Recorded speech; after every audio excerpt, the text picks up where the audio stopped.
bandiraɓe musidɓe tedduɓe hettiyankoɓe yeeɓiyankoɓe Suudu Baba TV on calminama on jettama caggal nde jettuɗen Allah e nelal muɗum en dañiɗo ene fartange mawɗo joddade hen e président Birama e siége makko nokku makko walla mbiyen joɗorde makko wonɗo janoɗen keɓɗen information o wonno koye conférence de presse en dañani sens hawrude e conférence de presse o mais aɗa gandi Birama so yalti tan ko wonko yaltini ɗum wonko dillini ɗum donc no garɗen ñaguiɗemo vraiment eɗen jettamo e vraiment e wondemo neɗɗo simple e jaɓandemo en dañdide makko hayso ko 10 minutes o wawa kadi haalande en président Birama min calminima jabim ko conférence de presse mo mbaɗanɗa hande o holko jeeyi sababu conférence de presse o conférence de presse o jogui sababu ɗiɗi goo minen gayni tous les minen gayni affaire dossier de candidature joni tout est réuni on doit déposer le dossier mami dépose le dossier au conseil constitutionnel subaka jamma heure saa sappo e goho 11 heures inchallah e Mauritannaɓe fof caggal leydi e nder leydi ndi ɓe huuli no feewi cayagal laamu ngu par ce que laamu ngu yiidi courant e nder jogui courant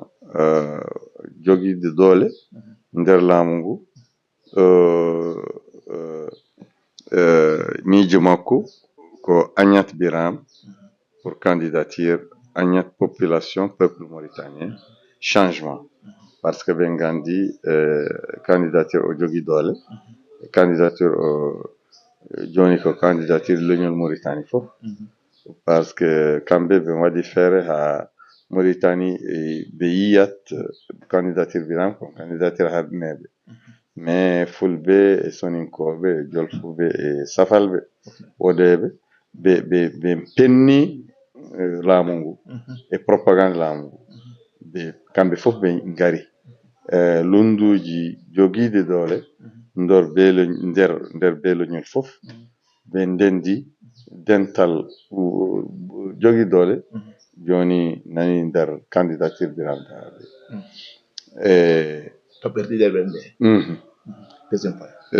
deuxième point que nangado Marème Cheikh député honorable député Marème Cheikh député Birame nangama depuis 2 nuits et mi haali donc nder conférence de presse o nanga piège parce que laamu Mauritanie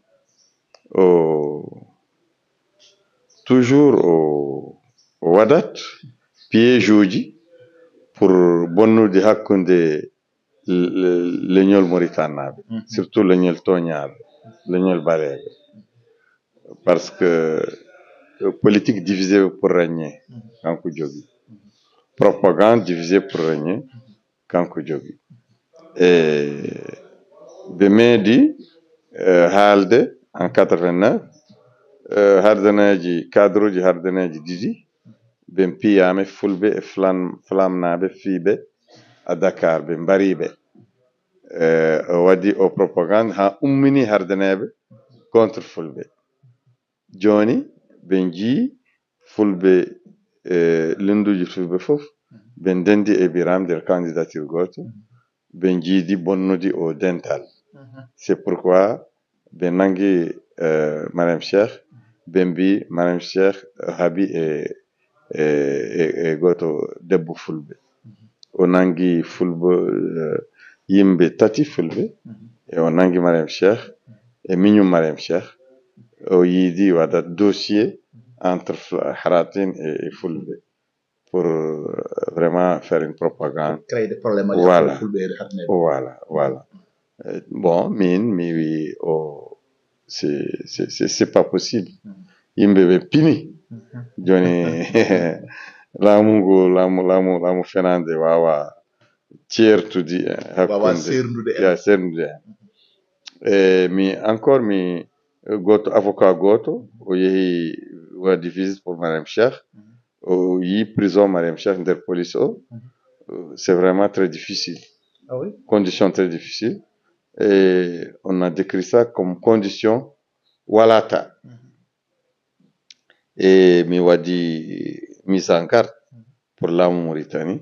parce que walata o jibini probléme mawɗo caɗele mawɗo pour Mauritanie ha joni safrani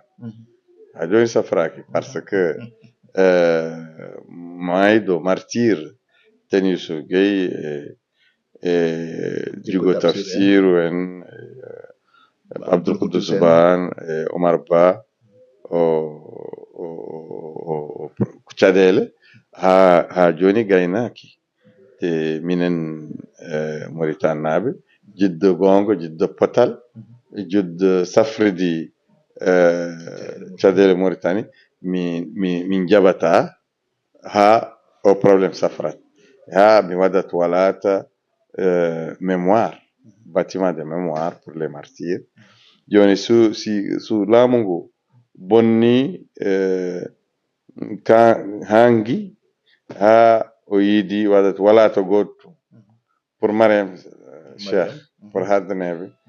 o jibnata jibnantamo jaam jibnata jaam pour o laamu voilà merci bandiraɓe mbeɗe sikki en paami le président Birama ko haaliɗo ene pular ko ko adi welde hen foof effort mo waɗata pour haalde ɗemɗe Mauritanaɓe ɓe ɗum kala mo yiɗirani ɗum Birama ene andi Birama on fannu ko neɗɗo jiɗɗo vraiment rendinde leƴƴi Mauritanie en paami holko jeeyi sababu conférence de presse hande o ko fate candidature makko eɗen mbiyamo yo jogoro jaam o jaɓanama ko ɓurno ko hulɓinno yimɓeɓe kadi ko hulɓinno laamu ngu pour candidature Birama no wiɗo joni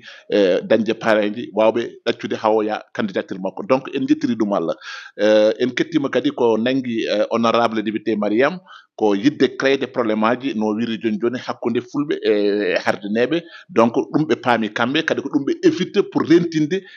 bandiraɓe mbasa felɓodirde e oɗon fannu donc président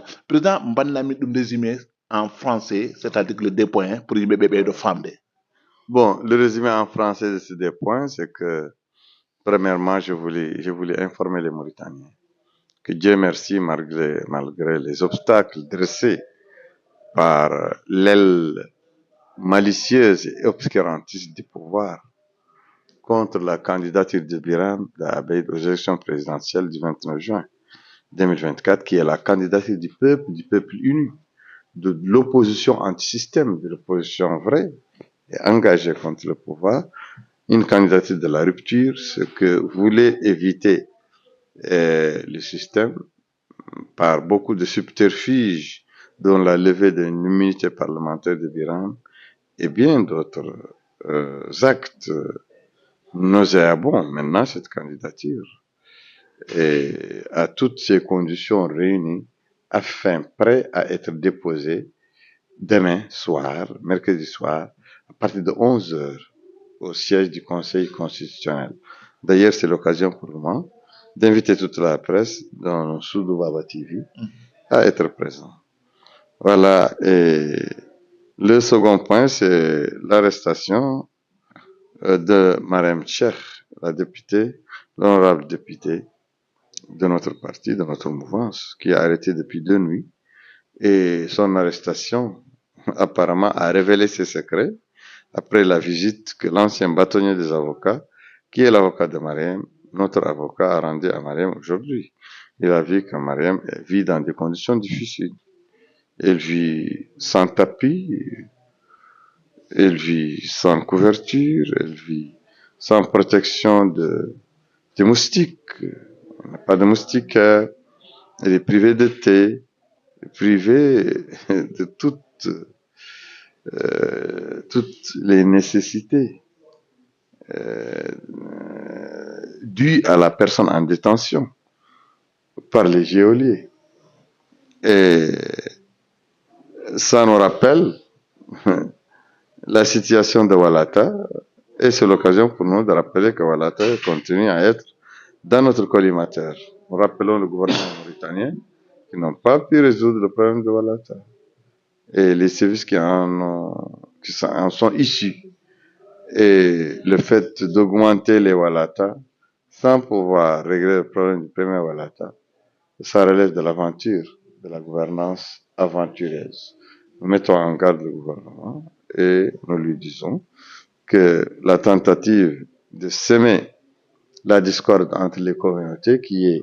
un mode de gouvernance ici en Mauritanie, qu'ils ont entamé depuis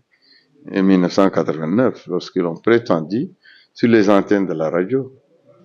et dans la télévision mauritanienne, que deux cadres hratines, qui sont à l'ambassade de Mauritanie au Sénégal, ont été tués par des hordes, comme ils l'ont dit, pelles,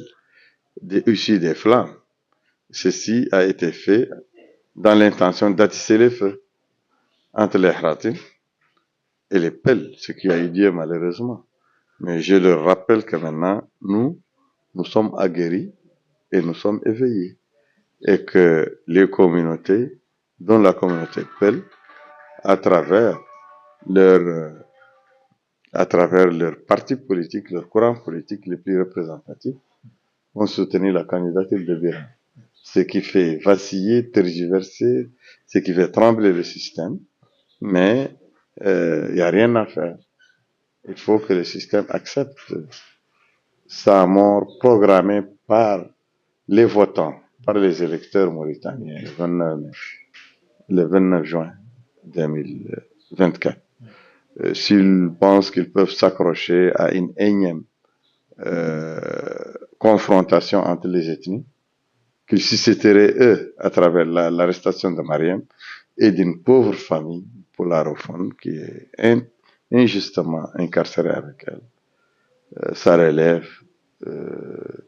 du ridicule, que ça ne passera pas. Voilà. Merci. Non, bandiraɓe en kettima. Dernier mot, Birama. Population mauritanienne walla militant ji mauritannaɓe ne keewi wiide laamu jarani ko yimɓe ne goota hay sa woti koɓe wujjoɓe tan hay ɗum ɗo passé ko Birama gagnino mais wujjama arti wonti jaam mais ɓeɗon holko mbiyataɓe e oɗo campagne payaɗo mbere aɗa watti haqqille ma koɓe mbi koko wujjete ko walla so wujjama wontarkata ko jaam comme toujours haaɓe décourage oɓe jasa wodde hol message mo dokkataɓe ɗon. C'est vrai que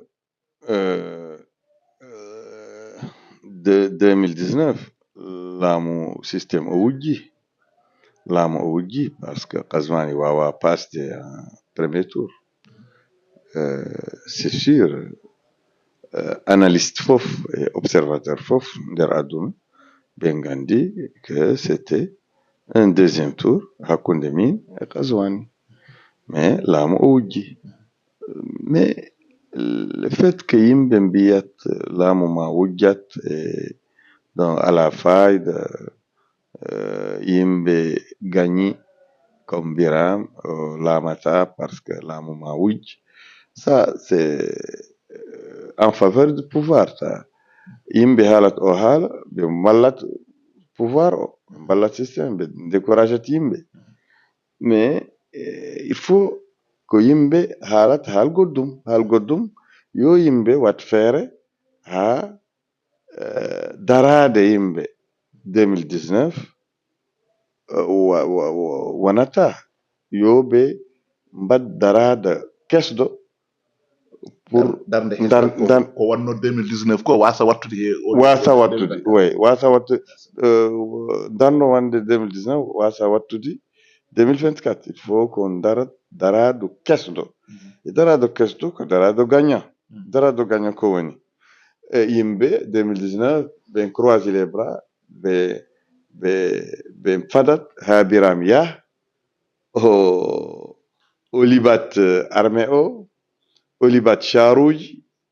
o libat militaire uji o libat police uji c'est pas possible. meeɗa wonde nder aduna parce que 2019 minen ɓe mbaɗi accord min e kan Hamidou Baba yarahmu e Sidi Mouhamadou Boubacar et Mohamed Mouloud candidat de Naï opposition minen mbaɗi accord mi waɗat sorti marche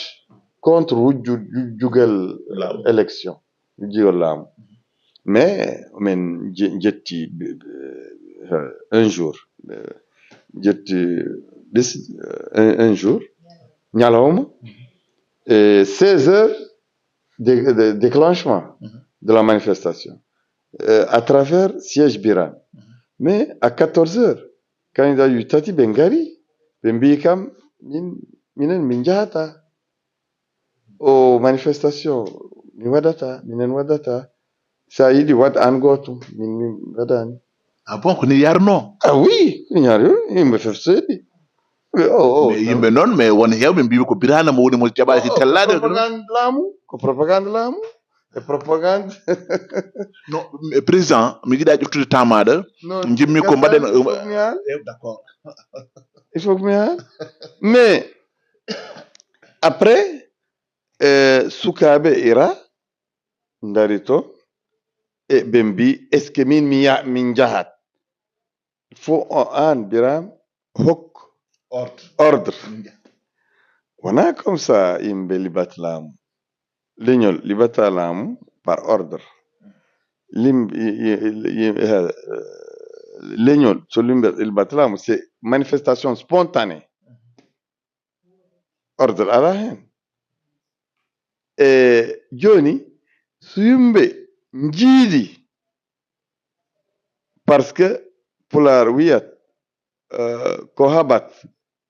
o ñagata ordre kaɓa heɗo fatta ha wiye ya voilà kaɓateɗo fatta ha wiye ya c'est clair c'est clair bon si yimɓe Biram o waɗi konngol makko o waɗi gueɗel makko on nawi yimɓe ha jogui victoire laamu wujji victoire yo yimɓe fof de manière spontanée jahat soɓe jeehi maɓe tawat Biram devant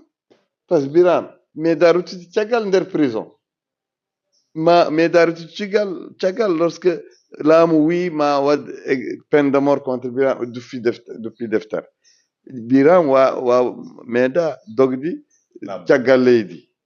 toujours nder prison nder tribunal nder kasso e nder lutte nder haare bon joni o